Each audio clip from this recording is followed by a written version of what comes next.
চট্টগ্রামের ঐতিহ্যবাহী কালাভুনা রেসিপি। গরুর মাংসে কালাভুনা রেসিপি আমরা সবাই কম বেশি পছন্দ করি। তো হ্যালো এভরিওয়ান, আসসালামু আলাইকুম।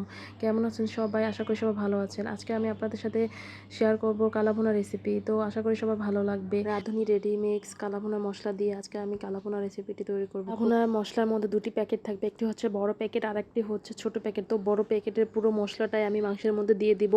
এরপর হচ্ছে এক এক করে পেঁয়াজ এগুলো দিয়ে দিব।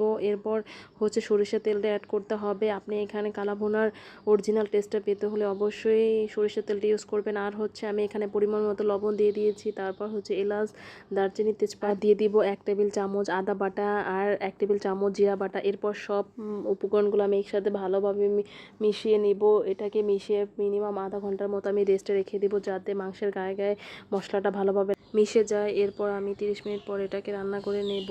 তো রান্না করার সময় অবশ্যই আপনাকে ভালো করে নেড়েচেড়ে নিতে হবে, না হলে মশলাটা কড়াইয়ের সাথে লেগে যাবে আর পুড়ে যাবে। এরপর হচ্ছে আমি ঢাকনা দিয়ে দিয়েছিলাম। ঢাকনা দেওয়ার পরে মাংসের গায়ে থেকে অনেকটা পানি ছেড়ে দিয়েছে, দেখেন। তো এই পানিটাকে আমি ভালোভাবে কষিয়ে নেব। যেহেতু আমি এখানে বেশি পরিমাণ পানি অ্যাড করব না, কালাভুনাতে অল্প পানি অ্যাড করতে হয়।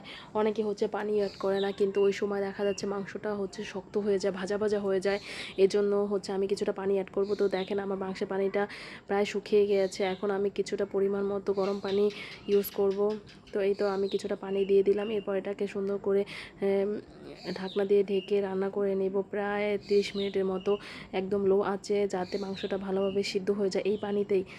তো হ্যাঁ, আমি এখানে কোনো প্রকার সয়া সস ইউজ করি নাই, কারণ এটা আমার বাসায় ছিল না, এই জন্য স্কিপ করে গেলাম। আপনারা চাইলে ইউজ করতে পারেন।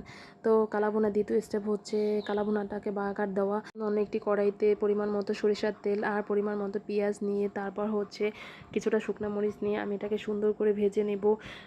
এই উপকরণটা আমি সবার লাস্টে হচ্ছে রান্না শেষে ইউজ করব।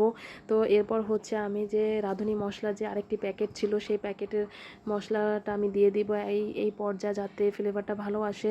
তো এই তো আমার দেওয়া হয়ে গেছে। এরপর হচ্ছে আমি সেই বাগার দেওয়া বা বেরেস্তা করা তেলসহ এই উপকরণটা দিয়ে দিলাম। এরপর দেখেন অনেকটাই কালার চলে এসেছে কালাভুনার। তো এটাকে আরও সুন্দর করে নেড়েচেড়ে নিতে হবে। দেখেন আমার কালাভুনার ফাইনাল লুক কতটা কালার চলে এসেছে। যেহেতু আমি এখানে কোনো প্রকার সয়া সস ইউজ করি না, তারপর এখানে আমার কালাভুনার কালারটা অলরেডি চলে আসছে। তো সবার ভালো লাগলে অবশ্যই লাইক করবেন অ্যান্ড শেয়ার করবেন। আল্লাহ হাফেজ।